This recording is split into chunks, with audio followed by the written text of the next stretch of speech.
Hey everyone, welcome back. Get ready to dive deep into digital assets and cybersecurity. Yeah, always exciting times. We're going through IFMG's weekly roundup and wow, Buckle up. there's a lot going on. We've got everything like a critical vulnerability in Ethereum. I mean, this thing could have crashed your nodes. No A kidding. whole gang that got sentenced to 76 years for crypto-related torture. It's wild out there. And of course, you know, Gotta have it. no week in crypto would be complete without Coinbase users losing millions to scams. Ah, yes, the classic. Yeah. So where do we even begin with all of this? Let's jump right in Okay. with this Ethereum vulnerability. I mean, this wasn't just like, oh, little whoopsie. This was like, oh, this could have disrupted the whole network. Yeah, this one is a nail biter. This vulnerability, CVE 2025-24883, it was hiding out in Ethereum's Geth software. A lot of folks use that to run their nodes, right? And the scary part, it could have allowed these attackers to launch denial of service attacks. Okay, so Imagine someone just flooding the network, like just tons of requests overwhelming these nodes, and boom, they crash. are you saying I am it saying would be like someone just cutting the power to a whole city, but for Ethereum? that's a pretty good analogy, actually. Transactions would be disrupted, maybe even, parts of the network down. Poof. That's intense. That's really intense. I'm really glad the developers released a patch. Yeah, thank goodness for quick-thinking developers. They released version 1.114.13. They called it Schwarzschild. I like it. It patched things up. But it really gets you thinking, right? Like, how do we keep innovating, keep things moving fast, but also keep everything secure, especially with the digital assets? Like you want progress, but not if it means everything's going to fall apart. Exactly. And it's a shared responsibility, right? Developers, they've got to prioritize security from the very beginning. Platforms, they've got to have those strong security measures in place. And users, well, you guys got to stay vigilant. Keep your software updated, be aware of the risks. You can't just rely on one person, one group. Everyone's got to do their part. Precisely. And, having a partner like StoneFly, huge help. They really get cybersecurity. They've got like these great resources on their website, www.stonefly.com.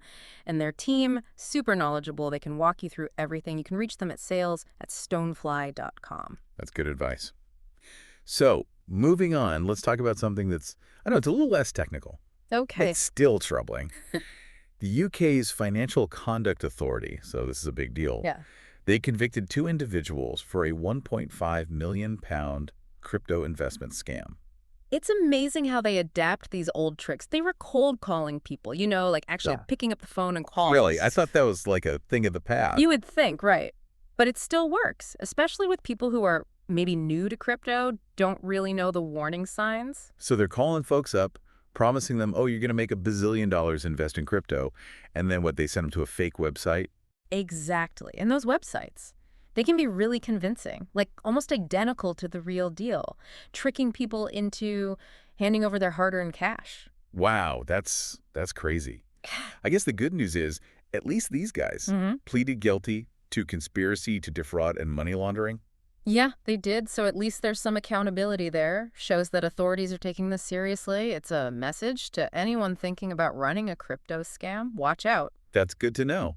But, That's it. makes you think about all the people who maybe they do fall for these scams. Right. And they never get justice. Yeah, that's the unfortunate reality. It's just another reason why education and awareness are so critical. Do your research. Don't just jump into something blindly. And if something seems too good to be true, Probably is. probably is. Now, this next one is it's disturbing. So a UK gang, they got over 76 years in prison Whoa. for kidnapping and torturing a man to steal his cryptocurrency. That's a long time. What did they do? I know, right? 76 years. But when you hear what happened, It makes you think maybe it was justified. I'm almost afraid to ask. We're talking months of assaults, extortion. They were forcing him to transfer crypto at knife point. And then they kidnapped him. Oh, my goodness. So, this wasn't just like some digital crime. It was a violent crime. Yeah. It just shows you how real the dangers can be. It's really terrifying, actually. Like, you think about digital assets and you think about all this potential, but then there's this really dark side. There is. And we can't ignore it. We need to be smart. We need to be careful. We need law enforcement to step up and do their part. And, being discreet about your crypto holdings, that's smart too. Not everyone needs to know your business. Right. Don't flash your crypto cash. Exactly. It's like anything valuable, right? You got to keep it under wraps. But hey, let's move on to something a little more, I don't know, maybe a little more positive. Yeah, let's lighten the mood a bit. The SEC's crypto task force, it seems like they're shifting gears a little bit in terms of regulation. Really? How so? Well, they're hinting at a move away from that, that aggressive enforcement we've been seeing. Yeah. And they're talking more about collaboration, a more adaptable framework, emphasis on clarity, streamlining things. So less, we're going to come after you, and Yeah. more, let's figure this out together. Yeah, something like that. It's a shift in tone, for sure. They've outlined, 10 key priorities. Okay. Things like establishing clear classifications for digital assets, making the process for exchange-traded products smoother, improving those settlement mechanisms. Interesting. So instead of just, shutting everything down, they're actually trying to create a system that works. That's the hope, at least. Yeah. They're aiming for an environment that encourages innovation, but still protects investors, keeps the market stable. Well, that's a good thing. Mm. But let's be real. We've heard all this talk about regulation before. Oh, yeah. And then, boom, another big hack. Yeah, true. Even with all this talk about security, we still saw some pretty big hits in January. How bad are we talking? 19 hacking incidents. $73.9 million gone just like that. Okay, that's a lot of money. It is. It's actually up from December, but down from last year. The biggest one, Femex hack. 69.1 million gone in that one. Wow. And then the Moby Trade exploit took another 2.5 million. It makes you wonder, are we actually getting any better at security? Or are the hackers just getting that much smarter? Probably a bit of both, to be honest. The industry is growing, so there's more money involved. More money, well, that attracts the big players, the sophisticated hackers. Makes sense. But companies are also getting more serious about security, right? And users, well, they're getting more aware. Right, right. Speaking of awareness, let's talk about these social engineering scams. Yeah. They're everywhere, it seems like. It's crazy, right? Targeting everyone. Everyone. Doesn't matter if you're a pro trader No. or just starting out. They don't discriminate. And one investigator, they're saying users on a specific exchange, they lost over $65 million to these scams in just 2 months. 2 months. 2 months. It's almost like they're not hacking systems anymore. Mhm. They're hacking people. You got it. It's all about psychology. They know how to push those buttons. They'll impersonate support staff, use stolen data, so they sound legit, Yeah. Phishing emails, fake websites, they've got all the tricks. Okay, so if they're not targeting the tech, how do we protect ourselves? Knowledge is power, my friend. Know their tactics. Recognize the red flags. Be skeptical always. Don't click on anything shady. Never, ever share your private keys or passwords with anyone. And if you're not sure about something, reach out directly to the company through official channels. That's good advice. Don't be afraid to ask questions, I guess. And this is another area where having a solid cybersecurity partner can really come in handy. Someone like StoneFly, for example. Yeah. It could be that extra layer of protection. Absolutely. They can help you spot those red flags you were talking about, develop those good security habits.